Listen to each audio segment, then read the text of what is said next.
ये कहानी एक फॉरेस्ट रेंजर की है जो एक हॉन्टेड फॉरेस्ट टावर पर ड्यूटी करता है। जिन्हें मालूम नहीं, उन्हें बताता चलूं कि अजन जंगल दुनिया का सबसे बड़ा और खौफनाक जंगल है जिसको एक्सप्लोर करना आम बात नहीं। वहां की हुकूमत ने मुख्तलिफ मकामात पर वॉच टावर्स बना रखे हैं जहां फॉरेस्ट रेंजर्स तैनात किए जाते हैं। ये वॉच टावर्स इस मकसद के लिए बनाए गए हैं कि जंगल में आग न लगे और जंगली जानवरों को किसी किस्म का नुकसान न पहुंचे। फॉरेस्ट रेंजर्स का काम इन तमाम सरगर्मियों पर नजर रखना होता है और अक्सर वहां लोग कैंपिंग के लिए भी आते हैं जिन्हें ये रेंजर्स मॉनिटर करते हैं ताकि किसी नागहानी हादसे से बचा जा सके। ये कहानी एक ऐसे फॉरेस्ट रेंजर की है जिसने खुद ये कहानी रेडिट पर शेयर की थी। कहानी बहुत ही दिलचस्प है और लोगों की डिमांड पर उसे पेश किया जा रहा है।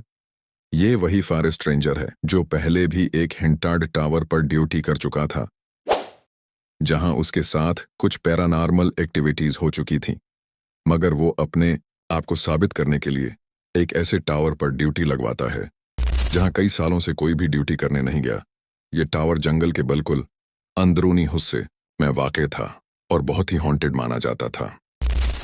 चलते हैं अपनी कहानी की तरफ, लेकिन कहानी शुरू करने से पहले आयतुल कुर्सी पढ़ लें और अपने आसपास हिसार बांध लें, क्योंकि कहा जाता है कि जब हम ऐसी मखलूकात का जिक्र करते हैं तो वो बहुत दिलचस्पी से हमारे करीब आ जाती हैं। अब चलते हैं अपनी कहानी की तरफ।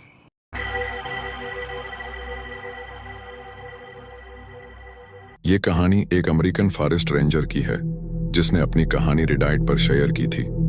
मैं आपको वही कहानी उसी की ज़बानी सुनाने जा रहा हूँ।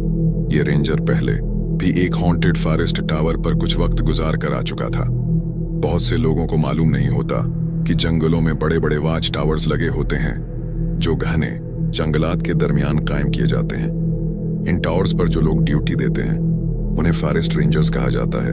इनका काम जंगली जानवरों की हिफाजत करना और अगर कहीं जंगल में आग लग जाए तो फौरी तौर पर फायर टीम को इतला देना होता है। ये रेंजर्स बहुत ही प्रसरार और खौफनाक जंगलात में ड्यूटी सर अंजाम देते हैं। कुछ जंगलात तो इतने घने और तारीक होते हैं कि दिन में भी रात सा मंजर पेश करते हैं, तो अंदाजा लगाएं कि रात में उनका माहौल कितना खौफनाक होता होगा। यही वजह है कि अक्सर फॉरेस्ट रेंजर्स ऐसी जगहों पर ड्यूटी करने से खौफजदा हो जाते हैं, मगर ये सब उनकी ट्रेनिंग का हिस्सा होता है, इसलिए उन्हें कई महीने ऐसे जंगलात में गुजारने पड़ते हैं। आज मैं आपसे जो कहानी शेयर करने जा रहा हूं, यह कहानी एक फॉरेस्ट रेंजर की है जो पहले भी एक फॉरेस्ट टावर पर ड्यूटी कर चुके थे और उनके साथ वहां बहुत ही खौफनाक वाकयात पेश आए थे। अगर आपने उससे मुतालिक कहानियां मेरे चैनल पर नहीं सुने तो मेरा चैनल आमर स्केरी स्टोरीज है, जहां मैंने कुछ फॉरेस्ट रेंजर्स की कहानियां पहले ही अपलोड कर रखी हैं। मैं उनके लिंक्स डिस्क्रिप्शन में दे दूंगा ताकि आप वो भी सुन सकें। अब चलते हैं अपनी कहानी की तरफ। चूंकि ये रेंजर पहले भी एक फॉरेस्ट टावर पर काम कर चुका था और वहां के प्रसरार वाकयात ने उन्हें शदीद खौफजदा कर दिया था, वो अंदर से शर्मिंदा भी थे। इसी वजह से उन्होंने खुद को साबित करने के लिए एक और भी ज्यादा खौफनाक टावर पर ड्यूटी लगवाने का फैसला किया। अब सुनते हैं उनकी कहानी। मैं शर्मिंदा था।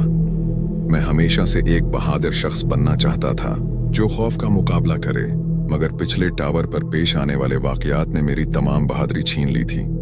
ऊपर से मेरे बॉस ने भी मुझे शर्मिंदा महसूस करवाया था। वो मुझे एक बज़दुल समझ रहे थे, इसी वजह से वो मुझे जंगल में रखने के बजाय ऑफिस में बैठाना चाहते थे। मगर मैंने बॉस से कहा कि इस बार मुझे पहले से भी ज्यादा खतरनाक जगह पर ड्यूटी करनी है। जब मैंने अपनी हर बात बॉस को बताई तो वो ऐसे मुस्कुरा दिया जैसे मैंने कोई लतीफा सुना दिया हो। रेंजर, जो कुछ तुमने पिछली बार देखा वो कोई ख्वाब नहीं था, वो सब हकीकत थी। दिन के वक्त तो चूहा भी शेर बन जाता है। ये कहकर उन्होंने मेरा मजाक उड़ाया। मैंने उनका तंज बर्दाश्त कर लिया क्योंकि शायद गलती मेरी ही थी। मैंने कुछ ऐसी बातें कह दी थी जो शायद मुझे नहीं कहनी चाहिए थी। सर, इस बार मैं आपको शिकायत का मौका नहीं दूंगा, मैंने बहादुरी से जवाब दिया। ठीक है, इस बार मैं तुम्हें जंगल के सबसे खतरनाक इलाके में भेज रहा हूं, मैंने बॉस से चैलेंजिंग अंदाज में कहा।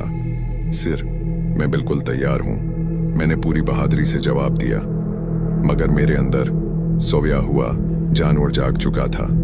बॉस ने कहा, ठीक है, लेकिन उसके लिए तुम्हें कुछ सख्ती ट्रेनिंग लेनी पड़ेगी, एक ऐसे शख्स से जो पहले उस टावर पर ड्यूटी कर चुका है। ये वो वाहिद रेंजर है जो उस हॉन्टेड टावर से जिंदा वापस आया था। उस शख्स से मुलाकात के लिए एक मीटिंग तय की गई। काफी बातचीत के बाद मुझे उस रेंजर से मिलवाया जाने लगा। मैं कुछ देर रेंजर्स के साथ एक वेन में बैठकर एक नामालूम मकाम की तरफ रवाना हो गया। जब हमने शहर की हुदूद को पार किया तो मुझे एहसास हुआ कि हम किसी बड़े कैद खाने की तरफ बढ़ रहे हैं। जब मैं वहां पहुंचा तो मुझे एक मुनफरिद सेक्शन में ले जाया गया जहां कुछ पागल कैदियों को भी रखा गया था। मुझे एक खास कोठरी में ले जाया गया जहां एक शख्स लेटा हुआ था और खुद से बातें कर रहा था। उसका नाम एल्बर्ट था। मैंने आवाज दी, एल्बर्ट। वो खुद कलामी करता जा रहा था, लेकिन मेरी आवाज सुनते ही अचानक खामोश हो गया और मुझे घूरने लगा। उसके चेहरे पर वहशत साफ नजर आ रही थी। उसकी हरकत और सुकनात उसे मुकम्मल पागल जाहिर कर रही थी। मैंने दिल में सोचा, अच्छा जी, बास को यही पागल मिला था मुझे सेफ्टी इंस्ट्रक्शन देने के लिए। मैंने कहा, एल्बर्ट, मेरी ड्यूटी टावर नंबर 211 पर लगी है। मुझे तुमसे उस बारे में जानना है। मेरी ये बात सुनते ही एल्बर्ट बेचैनी से उठा और मेरे कदमों में बैठ गया। वो पागलों की तरह हरकत करते हुए घबराहट में बोला, वहां मत जाना, वहां सिर्फ मौत है और कुछ नहीं। मैंने कहा, एल्बर्ट, मुझे बताओ, वहां ऐसा क्या है? कोई जिंदा क्यों नहीं बच पाता? और तुम्हारी ये हालत कैसे हुई? एल्बर्ट ने कहना शुरू किया, वहां एक जोड़ा आया था कैंपिंग के लिए, लेकिन जंगल के कुछ लठीरों ने लड़की के साथ जियादती की और फिर उसे कत्ल कर दिया। उसके बाद उन्होंने लड़के को भी मार दिया, लेकिन इन दोनों की लाशें आज तक किसी को नहीं मिले। इस जंगल में उनकी लाशों को बहुत तलाश किया गया, मगर कुछ नहीं मिला। ये बात तब सामने आई जब इन लठीरों को गिरफ्तार करने के लिए रेस्क्यू टीम भेजी गई, लेकिन सब के सब मुर्दा पाए गए। सिर्फ एक शख्स जिंदा था, मगर वो पागल हो चुका था। वो बार बार यही कहता था, हमने उन दोनों को मार दिया था, मगर वो अब भी जिंदा है। बाद में इन लठीरों के पास से चोरी शुदा सामान और इनका कैमरा मिला। उसमें कुछ ऐसी फुटेज थी जो इस जोड़े ने मरने से पहले रिकॉर्ड की थी। उन फुटेज में एक बरासरार मखलूक को देखा गया था। उस टावर में काम करने के कुछ उसूल हैं जो तुम्हें लाजमी फॉलो करने पड़ेंगे। मैंने उलझन में पूछा, उसूल? कैसे उसूल? अल्बर्ट ने खौफजदा आवाज में कहा, पहला उसूल, तुम्हारे रेडियो पर एक मर्दाना आवाज। 6th, तुम्हारे रेडियो पर एक कॉल आएगी, तुम्हें उसे नजरअंदाज करना है, हरगिज़ जवाब नहीं देना। अगर तुमने जवाब दे दिया तो तुमने पहला उसूल तोड़ दिया। उसूल नंबर 2, रात 2 बजे से 4 बजे के दरमियान किसी भी सूरत में टावर से नीचे मत उतरना, चाहे कुछ भी हो जाए। उसूल नंबर 3, इन 2 घंटों के दौरान टावर के बाहर की लाइट्स मत जलाना। उसूल नंबर 4, अगर टावर के नीचे कोई दस्तक दे तो गलती से भी दरवाजा मत खोलना। अगर तुमने दरवाजा खोल दिया तो तुमने उसूल तोड़ दिया। उसूल नंबर 5, अगर किसी भी सूरत में इमरजेंसी हो जाए तो फौरन इस पॉइंट पर पहुंचना जहां तुम्हें छोड़ा जाएगा। वहां पहुंचकर फ्लियर गन चलाओ और पॉइंट की तरफ भागो, तभी तुम्हें रेस्क्यू किया जाएगा। मैंने हैरानी से कहा, ये उसूल, ये तो मेरे पिछले टावर पर भी थे। फिर मैंने अल्बर्ट से पूछा, तुम्हारे साथ क्या हुआ था? तुमने ये तो नहीं बताया। एकदम उसकी तबीयत बिगड़ने लगी, उसे दौरा पड़ गया। एक रेंजर ने मुझे रोका, अब तुम उससे मजीद बात नहीं कर सकते। हम फौरन बाहर निकल आए। रेंजर ने मुझे संजीदगी से कहा, तुम्हारे पास 24 घंटे हैं, हम तुम्हें दिन की रोशनी में वहां छोड़ेंगे और तुम्हें तब तक अपनी पूरी तैयारी मुकम्मल करनी होगी। रेंजर ने संजीदगी से कहा, हम तुम्हें मतलूबा मकाम तक छोड़कर आएंगे। तुम्हारे पास एक नक्शा होगा और तुम्हें उसी की मदद से टावर तक पहुंचना होगा। याद रहे, इस टावर पर कई सालों से कोई नहीं गया। ये कहकर उन्होंने मुझे गाड़ी में बिठाया और घर की तरफ निकल पड़े। मैंने महसूस किया कि वो एक दूसरे को नजरों ही नजरों में देखकर मुस्कुरा रहे थे, जैसे वो मुझ पर ही हंस रहे हों। बड़े आए बहादुर, बड़े आए और बड़े गए। ये भी डर कर वापस आ जाएगा। गाड़ी में बैठे एक रेंजर ने मेरी तरफ देखकर कहा, रेंजर, तुम अभी नए हो। मैं तुम्हें साफ बता रहा हूं, टावर 211 बहुत ही प्रासरार जगह है। कोई वहां ड्यूटी नहीं करता। वो बहुत खौफनाक है। अभी भी वक्त है, सोच लो। मगर उनकी बातें मेरे हौसले को मजीद बढ़ा रही थी। मुझे वहां जाने का शदीद तजस्सुस था। अगली सुबह मैंने अपनी मुकम्मल तैयारी की और दफ्तर पहुंच गया। बास को अलविदा कहा और एक रेंजर मोबाइल में बैठकर जंगल की तरफ रवाना हो गया। अजन जंगल, दुनिया का सबसे बड़ा और खतरनाक जंगल। गाड़ी चलते चलते 2 से 3 घंटे गुजर चुके थे, मगर हम अब भी अपनी मंजिल पर नहीं पहुंचे थे। जंगल घुना होता जा रहा था। आतना घुना के दिन में भी वहां अंधेरा महसूस हो रहा था। आखिरकार हम मतलूबा मकाम पर पहुंच गए। मैंने अपना बैग उठाया, इन रेंजर्स को खुदा हाफिज कहा और अपने रास्ते पर चल पड़ा। जाने से पहले एक रेंजर ने मुझे पीछे से आवाज दी, तुम्हें पता है ना, अगर कोई इमरजेंसी हो गई तो क्या करना है? मैंने सिर हिलाते हुए कहा, हाँ, मुझे सब पता है। फलियर गुन चलानी है और उसी पॉइंट तक वापस आना है। अच्छा, अब तुम जा सकते हो। मैंने अपनी टार्च जेब में रखी हुई थी क्योंकि रास्ते में अंधेरा पड़ चुका था, ताकि मैं उसे इस्तेमाल कर सकूं। दिल में मैंने सोचा, ये सब सिर्फ डरा करके भगा रहे हैं, लेकिन मैं उन्हें साबित करूंगा कि मुझ में कुछ खास बात है। फिर मैं अपने रास्ते की तरफ चल पड़ा, जो मुझे दिया गया था कि मैं उस नक्शे की मदद से टावर तक पहुंचूंगा। मैंने नक्शा देखते हुए उसकी पैरवी करना शुरू की। यह जंगल वाकई बहुत पुरअसरार था। जंगल के अंदर बहुत ठंडक थी। मैं जंगल में चलता रहा और फिर इस रास्ते से मैं कुच्चे रास्ते पर चलना शुरू हो गया। आहिस्ता आहिस्ता मुझे इस जंगल की प्रासरारी का अंदाजा होने लगा और ये सोच मुझे और भी खौफजदा कर रही थी कि मैं इस जंगल में बिल्कुल अकेला हूं। दूसरे टावर 10 किलोमीटर के फासले पर थे। मुझे जिस टावर पर जाना था वो भी पता नहीं अभी कितनी दूरी पर था। अगर मुझे यहां कुछ हो गया या कोई इमरजेंसी पेश आई तो मदद आने में कितना वक्त लगेगा? ये तमाम ख्यालात मेरे दिमाग में चल रहे थे। अचानक रास्ते में मुझे एक रेंजर की यूनिफॉर्म में एक ढांचा नजर आया। उसकी हालत से ये लग रहा था कि उसे मरे कई साल हो चुके हैं। उसकी शर्ट पर खून के निशान थे। लगी हुई नाम प्लेट मैंने उतार ली जिस पर उसका नाम लिखा था, वलीम। इसकी पेंट से मैंने उसका वॉलेट निकाल लिया ताकि जब मैं यहां से अपनी ड्यूटी करके जाऊं तो मैं उसके घर वालों को उसकी चीजें दे सकूं। फिर मैं अपने रास्ते पर निकल पड़ा। कुछ ही दौर आगे जाने के बाद ना जाने क्यों उसे देखकर अंदर से खुशी भी हो रही थी और एक डर भी लग रहा था, क्योंकि उस टावर पर कई लोगों की मौत हो चुकी थी और एक रेंजर जिससे मैं मिलकर आ रहा था वो भी पागल हो चुका था। अब मैं उस टावर की सीढ़ियां चढ़ना शुरू हो गया। लकड़ी का दरवाजा था जो उस टावर के काबन के अंदर की तरफ खुलता था। उसे खोलकर मैं टावर के अंदर चला गया। मुझे सीढ़ियां चढ़ते हुए बहुत खौफ आ रहा था क्योंकि वो बहुत बुलंद टावर था। एक दिलचस्प बात यह थी कि उस टावर से बहुत दूर दूर तक का मंजर नजर आ रहा था। चाहे उस जगह के बारे में जो भी बातें मशहूर हों, लेकिन यहां से उस जंगल का मंजर बहुत ही खूबसूरत लग रहा था।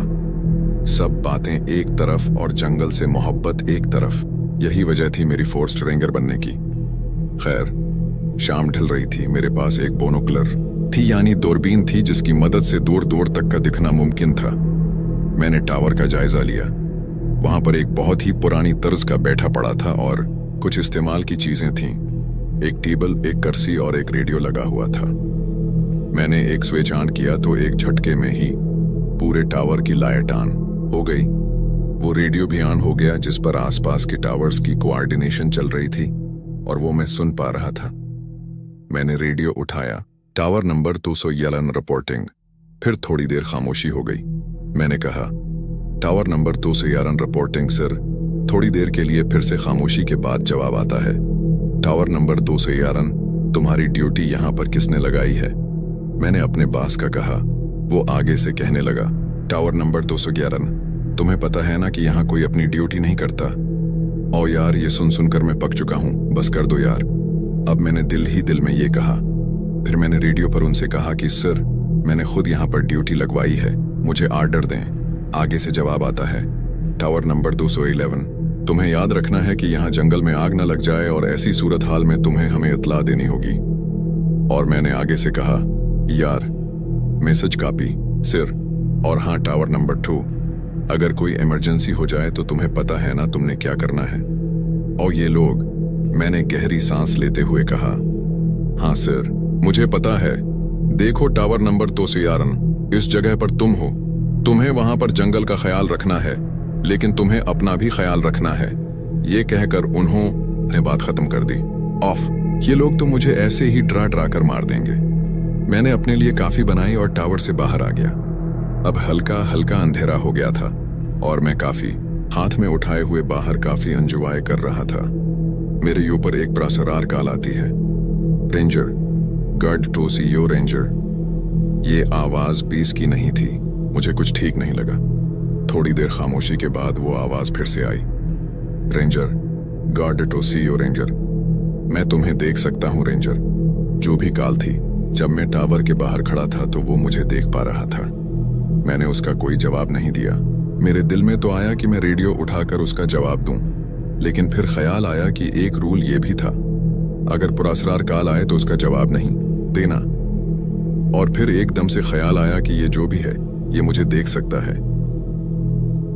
मैंने उसका कोई जवाब नहीं दिया और दूरबीन निकाल कर बाहर देखने लगा, मगर पीछे रेडियो पर कॉल आती है, रेंजर तुम जितना भी जोर लगा लो मुझे नहीं देख पाओगे। मुझे घबराहट होने लगी और मैं अंदर आकर कुर्सी पर बैठ गया और सोच में पड़ गया। मेरी नजर वहां पड़े एक रजिस्टर पर पड़ी तो मैंने उसे खोल लिया। इस पर कुछ नाम थे जिन्होंने मुझसे पहले उस टावर पर ड्यूटी की थी। तो मैंने एक नाम पढ़ा, विलियम। मैं आहिस्ता से बड़बड़ाया कि यह नाम मैंने कहाँ पढ़ा है। फिर फौरन मेरे जहन में आया, आवा, ये तो वही डेड बॉडी थी जिसकी मैंने न्यू प्लेट उतारी थी।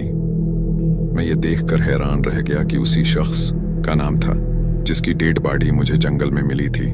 ऑफ। अब मसला ये था कि मुझे भी उस डिस्टर्ब रजिस्टर पर अपनी एंट्री करनी थी। तो मैंने कांपते हुए हाथों से उस पर अपना नाम लिखा कि कहीं मैं भी उन लोगों में शामिल ना हो जाऊं जिन्होंने उस टावर पर ड्यूटी की और या तो मारे गए या फिर उनका कुछ भी पता नहीं चल सका, और अगर बचा भी तो वो पागल खाना चला गया।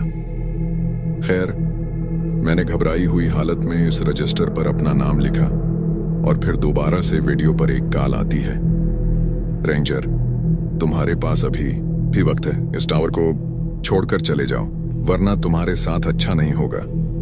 यार ये कौन है? दिल तो चाह रहा था कि उसे जवाब दूं कि मैं तुम्हारी बातों से डरने वाला नहीं हूं। और फिर कुछ देर खामोशी हो जाती है। फिर मैं अपनी किताब लिखना शुरू कर देता हूं। ये मेरी हॉबी थी। या तो फ्री टाइम में मैं किताबें पढ़ता था या लिखता था, और जब लिखते लिखते थक गया तो मैंने अपना खाना निकाला जो कि फ्रीजर था, उसे गर्म किया और खाने लगा, क्योंकि फिर मुझे सोना था।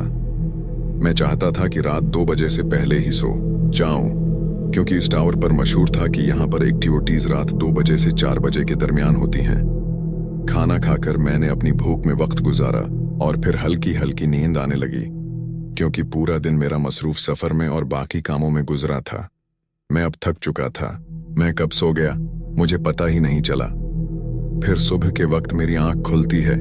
मैं बहुत खुश था कि मुझे तो कुछ भी नहीं हुआ, मैं तो बिल्कुल ठीक हूं, और रात में तो मेरे साथ ऐसा कुछ भी नहीं हुआ। मैं खुशी से उठकर बाहर का मंजर एंजॉय करने लगा। जंगल में सुबह कितनी खूबसूरत होती है मैं आपको बता नहीं सकता।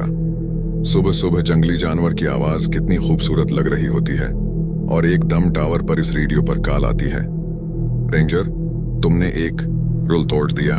क्या मतलब? मैंने रूल तोड़ दिया। मैंने दिल में ही सोचा कि बाहर जाऊं और देखूं। बाहर की लाइट ऑन है, और फिर से आवाज आई, तुमने रात को लाइट ऑन ही रहने दी और तुम सो गए। ये सोचकर जब मुझे ज्यादा झटका लगा तो मैं फौरन अपनी जगह से उठा और बाहर निकलकर टावर की तरफ देखा तो बाहर की लाइट्स ऑन थी। वो शट, ये मुझसे कैसे हो गया और ये कौन है जो मुझे फॉलो कर रहा है? मैं गुस्से में आकर रेडियो उठाया, कौन हो तुम? बात करो मुझसे, हिम्मत है तो सामने आओ। मगर आगे से खामोशी हो गई। फिर कुछ देर के बाद एक आवाज आई, तुम मुझे नहीं ढूंढ पाओगे, मैं तुम्हारे बहुत करीब हूं। मैंने रेडियो वहीं पर रखा और दूरबीन निकाली और बाहर जाकर जायजा लेने लगा। तुमसे कुछ किलोमीटर दूर 20 की एक कॉलेज का ग्रुप आया हुआ है कैंपिंग के लिए। तुम्हें आज रात नाइट ड्यूटी करनी होगी, तुमने सोना नहीं है। फिर मैंने आगे से जवाब दिया, योर मैसेज कॉपी सर, और ये कहते हुए एक अनजाना सा खौफ मेरे दिल में था। मैं ओके तो कह दिया था, लेकिन दिल में सोच रहा था कि क्या मैं रात को ड्यूटी दे पाऊंगा। मैंने दूरबीन निकाली और बाहर जाकर देखा। दौर मुझे 20 की जानिब हल्का सा धवां नजर आ रहा था। ये वही लोग थे जो यहां पर कैंपिंग के लिए आए हुए थे।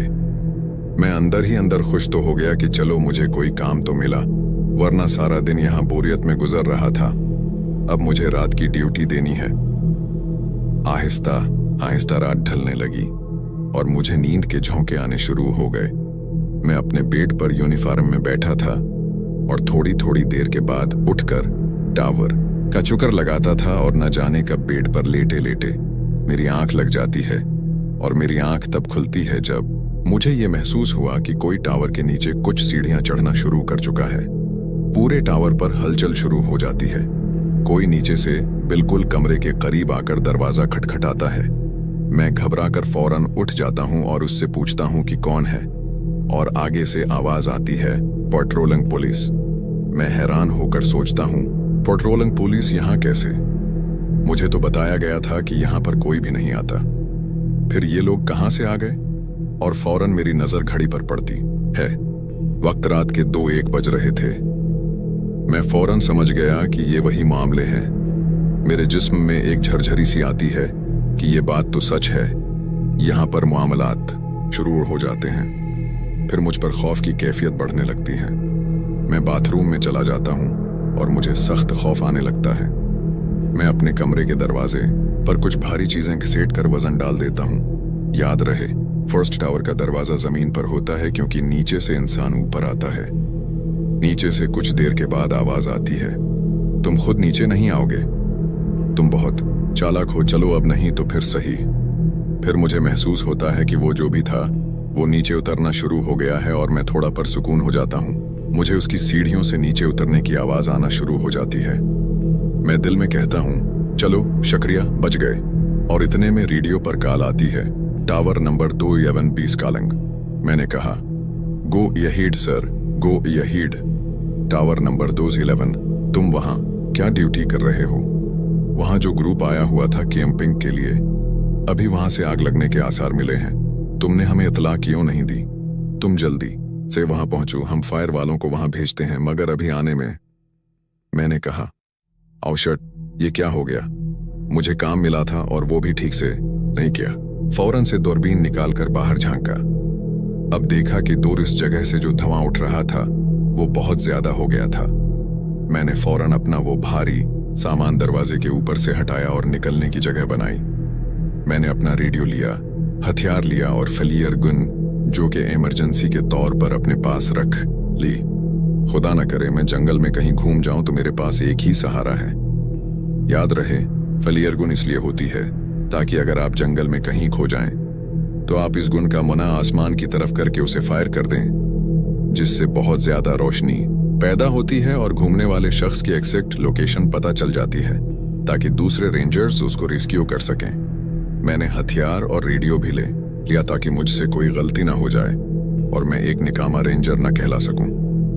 अब मैं वहां से उस लोकेशन की तरफ रवाना हो गया, चलना शुरू किया और फिर मुझे उस रेडियो पर कॉल आती है, रेंजर। ये वही शख्स था और कहने लगा, रेंजर मेरी बात सुनो, जरा पीछे टावर की तरफ देखो। मैंने दूर अपने टावर की तरफ नजर मारी, जिससे मैं उतरकर काफी दूर आ चुका था, तो कोई हेवी लाइट के पीछे खड़ा था। कोई परछाई थी जो मुझे नजर आ रही थी। उसने कहा, रेंजर तुम बहक गए हो रेंजर, तुमने एक और कायदा तोड़ दिया रेंजर। और ये कहकर वो हंसने लगा। मैंने कहा, कौन हो तुम और क्या चाहते हो, और वहां मेरे टावर पर क्या कर रहे हो? उसने कहा, ये तुम्हारा टावर नहीं है रेंजर, ये हमारी जगह है, तुम हमारी जगह पर हो। फिर मुझे बैस से कॉल आती है। वो कहते हैं, टावर नंबर 211, तुम किसी से बात कर रहे हो और तुम इस टावर से मत उतरना। मैंने कहा, सर अभी तो आपने कॉल की थी और कहा था कि उस कैंपिंग वाले स्पॉट पर पहुंचो। वो मुझसे कहते हैं, टावर नंबर 211, तुम्हारी जान खतरे में है, तुम वापस टावर पर जाओ। और मेरी रेडियो के उस चैनल पर उस शख्स की पीछे से हंसने की आवाज आती है। वो मुसलसल हंसे जा रहा था। मुझे गुस्सा आया और मैंने गुन लौट कर ली। सोचा अब मैं उसे नहीं छोड़ूंगा, और फिर मैं अपने टावर की तरफ बढ़ने लगा। मतलब वो सब मेरे साथ धोखा था। मुझे बहकाया गया था इस टावर से उतारने के लिए। अब मैं क्या करूं, क्या करूं? और फिर अचानक मुझे जंगल से खौफनाक आवाजें आने लगे। मुझे ऐसे लगने लगा कि मेरे पीछे कोई है। अगर मैं भागता तो मुझे भागने की आवाजें आने लगती, और अगर मैं चलता तो मुझे चलने की आवाजें आते, जैसे कोई छप छप कर मेरे पीछे आ रहा हो। मैंने 20 पर कॉल की, लेकिन शायद मैं उसकी रेंज से दूर था और ना ही मेरा 20 से राब्ता हो पा रहा था। इतने में मैंने देखा कि दौड़ जंगल के बीच में से किसी ने मैंने फलियर गन चला दी, और फिर मुझे रेडियो पर कॉल आती है। टावर नंबर 211, हमने फलियर कौन का इशारा दिया है, तुम ठीक हो? मैं मुसलसल उनको जवाब देने की कोशिश कर रहा था, मगर मसला ये था कि वो मेरी ही फलियर गन थी जो बैकअप के तौर पर इस टावर में रखी हुई थी, और उस परछाई वाले शख्स ने उस घने जंगल में जाकर उसे चला दिया था। लेकिन ये अच्छा हुआ क्योंकि उससे 20 पर सिग्नल पहुंच गया था। खैर, अब मुझे टावर पर जाना था। वहां से वो मैप लेना था जो इस पॉइंट पर पहुंचाता था जहां से मुझे रेस्क्यू किया जाना था। मैं आहिस्ता आहिस्ता इस टावर की तरफ बढ़ने लगा, और जब टावर के करीब पहुंचा मैंने अपनी दूरबीन से देखा तो टावर पर कोई नहीं था। मैंने हौसला करके टावर की सीढ़ियां चढ़ना शुरू कर दें, और आहिस्ता आहिस्ता मैं इस टावर पर पहुंच गया। मुझे इस वक्त खौफ और वहशत महसूस हो रही थी, हालांकि मैं थोड़ी देर पहले ही इस टावर पर था। मैंने हौसला करके अंदर जाकर वहां से मैप ले लिया। मैंने अपना बैग उठाया और टावर के आसपास से बहुत ही खौफनाक आवाजें आने लगी। मैंने रेडियो पर कॉल दी, कालंग रेंजर, बेस कालंग। मैंने कहा, गो अहेड नंबर 211, तुम ठीक हो? तुमने हमें सिग्नल दिया है। उन्होंने जवाब दिया, सर, मेरे साथ यहां बहुत अजीब मामलात हो रहे हैं। मैंने कहा, तुम इस टावर से नीचे क्यों उतरे हो रेंजर? अब तुम वहां पर मत रुको, जितना जल्दी हो सके तुम इस लोकेशन पर पहुंचो। मैंने यहां से तुम्हारे लिए मदद भेज दी है। और फिर दूसरे ही लम्हे मुझे रेडियो पर आवाज आती है, रेंजर, तुम्हें कहा था ना कि ये मेरा टावर है, तुम्हें यहां से जाना होगा, मगर अब तुम जिंदा नहीं जा सकोगे। फिर मुझे नीचे कुछ लोगों की बातों की आवाज आने लगी, जैसे कुछ लोग नीचे खड़े थे और आपस में बातें कर रहे थे। मैंने 20 पर कॉल की और कहा, सर, मुझे लग रहा है कि कुछ लोग नीचे खड़े हैं। उन्होंने कहा, तुम बस 4 बजे का इंतजार करो, जैसे तीसे भी ये वक्त वहां पर गुजार लो और फिर तुम वहां से निकलना। मैंने घड़ी पर नजर डाली, 4 बजने में अभी 15 मिनट बाकी थे। मैं वहां टावर पर बैठ गया। मुझे खौफ आने लगा और फिर खामोशी छा गई। फिर मुझे रेडियो पर कॉल आती है, रेंजर जा रहे हो? एक बार मिलकर तो जाओ, जरा नीचे तो देखो। जब मैंने नीचे झांका तो वहां एक लड़का और एक लड़की खड़े थे। उनके चेहरे बहुत ही अजीब थे, जैसे कोई मरे हुए इंसान हो। उनकी आंखें और चेहरों से खून टपक रहा था। दोनों ने एक दूसरे का हाथ पकड़ा हुआ था। ये एक कहानी थी जिसे लाइव स्ट्रीम में बहुत ज्यादा डिमांड मिल रही थी, और मैंने उसे आपके साथ शेयर कर दिया।